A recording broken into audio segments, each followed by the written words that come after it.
It is called muscular dystrophy.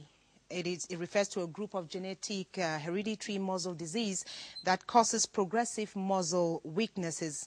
It is characterized by progressive skeletal muscle weakness, defects in muscle protein, and the death of muscle cells and tissue. That's what I did as research, okay? I'm not talking here as a medical expert, but just what I did for my research yesterday. Our guest on today's program has been suffering with this disease for the past 24 years. She's 29 today, and she's called my wonderful friend. She's a strong lady, and I tell you, you people join me to welcome my friend Hilda and colleague. Let me start from there. Welcome, Hilda. Thank you, Nene. How are we? Good. Good. To be here. I love the way you stretch your hands, because at times people think you can't even stretch your hands, but you do that. Yes, I do, more or less. All right. Okay, let's turn around. Yeah, you always have to move things when I'm around because of the wheelchair, that is.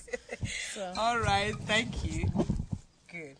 What do you want else from me today? Is it okay? That's okay. It's okay? Okay, sit down. Oh, thank you. Can you come this way? Well. Good. Okay, I'm getting all this. So it's pink as your dress. Okay. Okay, it's so good to be here. Thank you. And hello to all of those who are watching this morning. Okay. You've taken the lead, as usual, as a journalist. When you land, you just take the lead. You start giving it. So, how are you? Thank you, Mom. You're very beautiful. Do you know that? Not really. You look like your sister. Both of you are beautiful women. Let's go straight to this point. I understand that what you're suffering from is a disease that causes muscle weakness. It's progressive, right? Yeah.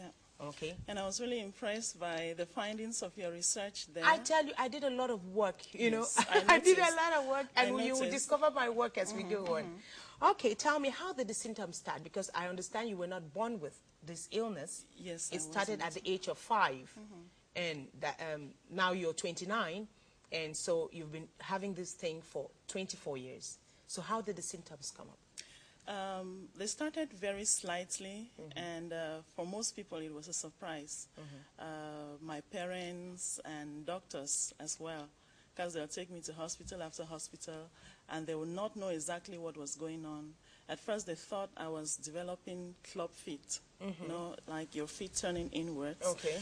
And at a certain point they had to operate to correct that, but after that the debilitating continued. So we all discovered it along the way, myself, my parents, and everybody else around.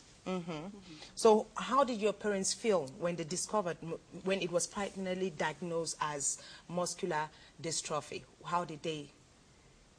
Well, I would say react? for all parents, it's not easy. You know, it's not easy to see your child slipping down this slope, you know, becoming disabled, and probably going to the hospital and being told that things will not get better. And I just thank God that I come from the most amazing family, I should tell you. Because my parents received this, they encouraged me. I was young, I didn't understand what was going on then, but they encouraged me through it, and I just grew up and discovered that I was in this huge family. Good. You tell me that they did put up a serious medical fight, okay? They did. Now, where did they go to? Where did you people go to? I was born in Bamenda in the Northwest Province, so that's where we started. And I remember during those early days going to the General Hospital, and later on we went to the St. Joseph's Catholic St. Joseph's Children and Adult Home, Shadzeka, because that's where a lot of cases which had to do with disabilities were taken.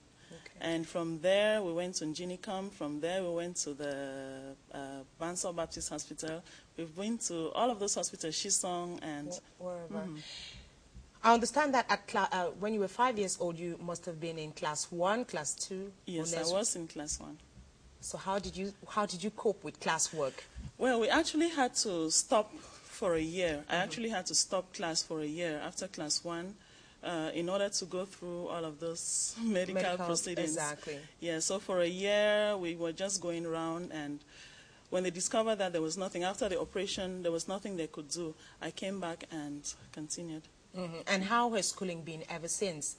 Because maybe you have to tell me what you can do and what you cannot do, but how has schooling been ever since then? Going through college, through high school, through university. It's been a challenge. It's been a challenge that you get up each day trying to overcome. You get up each day thinking about how to go to school. And I talked about my family and friends, and so each day, just like now, is a challenge. And at first, since it is How was the writing? Were you writing on? Yes, I do. I do write. Even now, I do write. But in the early days, it was a lot easier for me. I could walk. I could do a few things. You know, it wasn't as bad as now. It's not until 92, I think, that I got into a wheelchair. Okay. So before then, I could walk. At a certain point, I could wobble around, but I could still get myself around. You went to the School of Journalism. Yes, I did. And how did you cope writing out, or because the notes? I don't know whether did they consider when they were reading out notes that fast. What did you do?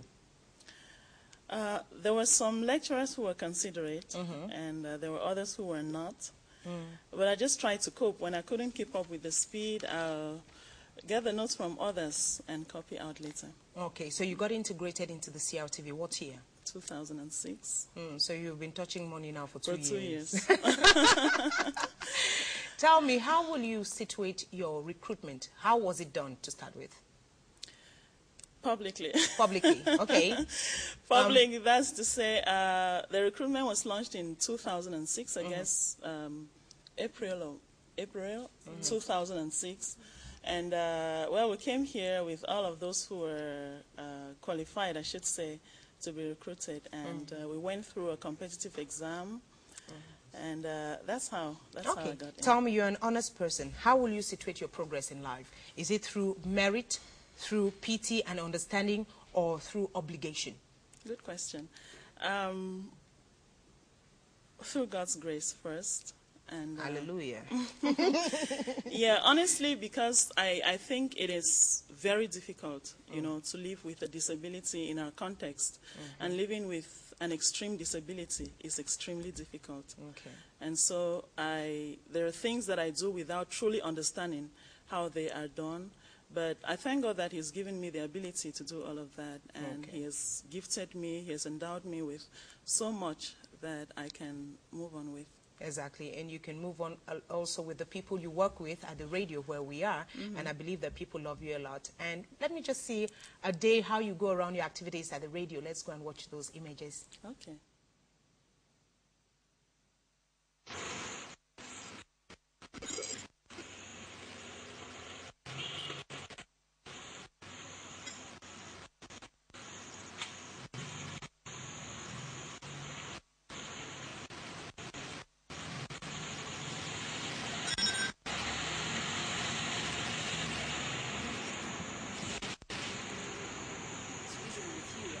Sister who is here with us, she's called Mulu Brita, the beautiful Brita.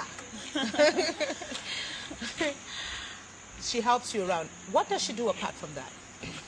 Everything. Everything else. Everything. Okay. I have very little use of my limbs, arms and feet, so